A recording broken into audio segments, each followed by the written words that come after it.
आज हम बात करने वाले एक ऐसे टॉपिक पर जो काफ़ी लोगों के मन में सवाल उठा रहा है। अगर ट्रेन्स ड्राइवरलेस है तो फिर अंदर ड्राइवर या ऑपरेटर क्यों होता है? क्या ये टेक्नोलॉजी पूरी तरह से सेफ नहीं है या फिर कोई और वजह है? चलिए जानते हैं पूरी कहानी स्पेशल रिपोर्ट में। दुनिया भर में मेट्रो सिस्टम्स आज एडवांस ऑटोमेशन पर शिफ्ट हो रही है। इंडिया भी इस रेस में पीछे नहीं है।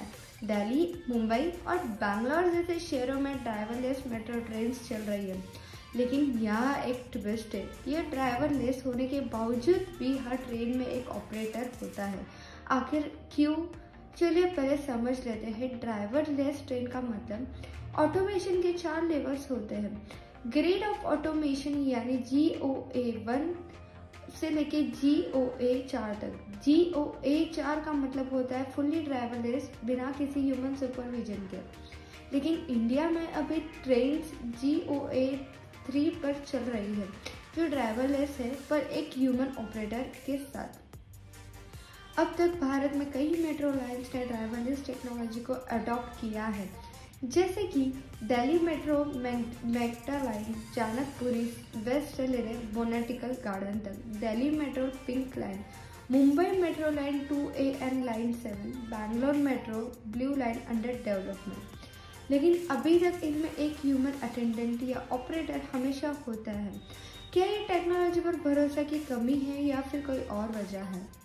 अगर ट्रेन खुद चल रही है तो फिर एक ह्यूमन ऑपरेटर की ज़रूरत क्यों है? चलिए जान लेते हैं इस 5 बड़े रीज़न। पहला, इमरजेंसी सिचुएशन को हैंडल करने के लिए। अगर कभी कोई टेक्निकल फेलियर या इमरजेंसी हो जाए तो एक ह्यूमन ऑपरेटर को तुरंत कंट्रोल कर लेता है। पैसेंजर की सेफ्टी और कॉन्फिडेंस।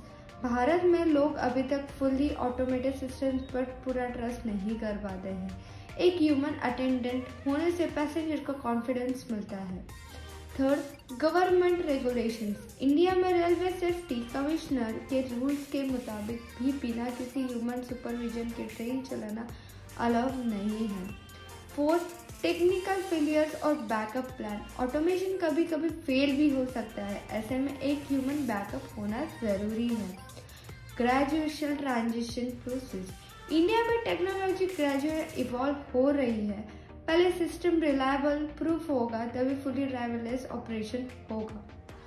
आने वाले समय में इंडिया GOA 4 यानी फुली ऑटोमेटेड ट्रेन की तरफ बढ़ रही है। एयर मॉनिटरिंग और एडवांस सेफ्टी सिस्टम्स के साथ मेट्रो ट्रेन फ्यूचर में भी बिना किसी ह्यूमन ऑपरेटर के भी चल सकती है। लेकिन अभी ये ट्रांजिशन फेज में है। जबकि सिस्टम 100% सेफ प्रूव नहीं होता है, तब तक ह्यूमन अटेंडेंस की ज़रूरत रहेगी। तो दोस्तों, ये थी असल वजह कि इंडिया ड्राइवरलेस ट्रेन में अभी भी अटेंडेंस या ऑपरेटर क्यों होते हैं। टेक्नोलॉजी भले ही बढ़ रही है, लेकिन सेफ्टी और रिलायबिलिटी के लिए ह्यूमन मॉनिटरिंग अभी भी ज़रूरी है। अगर आपको ये वीडियो इन्फॉर्मेशन अच्छा लगे तो लाइक करिए, शेयर करिए और हमारे चैनल को सब्सक्राइब करिए। मिलते हैं अगली वीडियो में एक नए और इंटरेस्टिंग टॉपिक के साथ। धन्यवाद।